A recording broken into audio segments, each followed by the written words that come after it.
Hey guys, and welcome to a new video. Today we are going to be once again continuing on the Scouts Patch series, and today we're going to be covering the Criticola. I've realised recently that if I ever want to finish this series and get on to covering the other classes at some point, which is something I plan on doing, I need to get on making this one way more than I have been recently. So hopefully you guys don't mind if I make quite a few more Scouts Patch videos. Anyway, the Criticola is a secondary weapon for the Scout, which was added back in April of 2010. Just like the Monk Punch, which I covered in the last episode, which you should check out, by the way, the Criticola is a can of soda that the Scout can drink, and the can features the tagline, "Manliness Guaranteed," which is probably what drew the Scout to this drink in the first place. This one doesn't actually have team colours this time, so unfortunately we aren't going to get to learn any new flavours the TF team has made up for their drinks, and this one doesn't even have a flavour, it just has the tagline that I've mentioned. The Criticola comes in unique, strange, vintage and collector's quality, and you obtain the vintage quality through drops and crafting, the strange quality through crate 75, and you get the collector's quality by obviously completing a chemistry set. Or instead of spending all of that time and money trying to get the right crate, to get the right key, and to have a chance at getting the Criticola in Strange, or you don't want to craft a regular one, you could just use my link, TF2.trading, which is my referral link to STN, who are sponsoring this video, and you could trade for whatever quality you want to get. It's so much quicker, so much easier, and so much cheaper, and it saves you a lot of effort, especially when you want to get the collectors and strangers, and it's also the easiest way to get vintages, so just saying. STN are currently sponsoring me so I can do my pub point competition for those of you who don't know, and they're basically giving me $150 to give away to you guys, which is incredible. Now that we've covered how to get the Criticola, let's talk about exactly what it does, and the stats you'll need to know when you're using this thing. So we already know that the Criticola is a consumable secondary weapon for the Scout. It takes 1.2 seconds to drink. I don't know why the 0.2 is important, but you know, it is.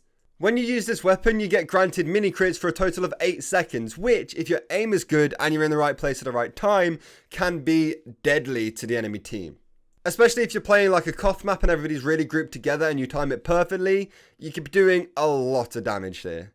However, while you are under the effects of the Criticola, if you make any attack, you will be marked for death for 5 seconds once the effect wears off. So if you have killed a bunch of people, maybe try and figure out when you're going to leave because you've attacked people, so you're going to get marked for death and targeted straight away.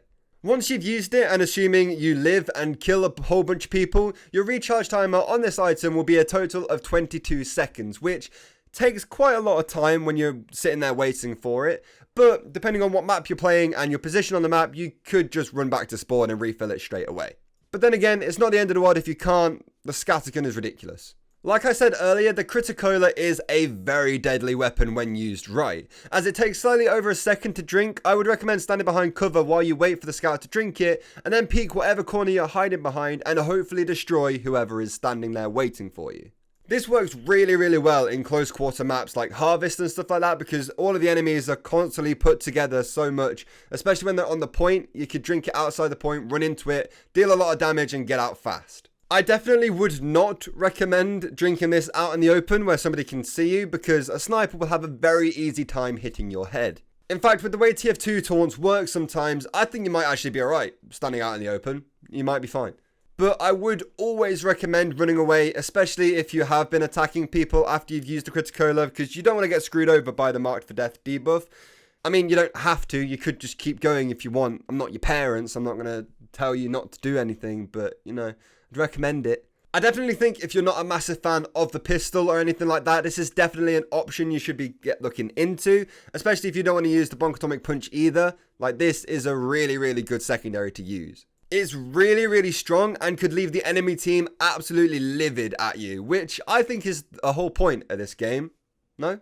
So this next section is meant to be what weapons it works well with, but for the past 3 weapons, I have said it works well with literally anything. And that is exactly the same for this one. So I'm thinking I'm probably going to scrap this whole section of this video completely, because it doesn't matter what you're using it with. You're giving the thing mini crits, it's going to be insane anyway. So, you know, pair it with anything, doesn't matter. I would recommend the stock scattergun because that gun is insane by itself, and it would just make it even more overpowered than it already is, but yeah.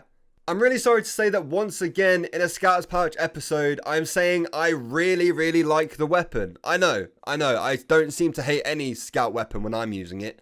I wonder if I'll actually ever get to a weapon I hate in this series. I mean, I don't like this weapon being used against me, but I like using it against other people, and I guess that's all that really matters in the end. I'd say just wait till we get onto the melee weapons, then I'm going to tell you everything's pretty much pointless. So anyway, that is going to do it for the video, guys. Thank you all so much for watching. I hope you enjoyed it, and if you did, please make sure you click the subscribe button down below, and maybe while you're down there, click like on the video as well. Let me know you want to see more of this type of stuff, especially if I ever want to end the series and move on to the soldier. But yeah, also make sure you use TF2.trading if you were going to be making any trades at all. I definitely recommend them. I use them all the time, so would definitely recommend. Not just because they're sponsoring me. I used them before they even sponsored me, so there you go. And I think that's it. Thank you all so much for watching once again, and I'll see you all next time. Goodbye.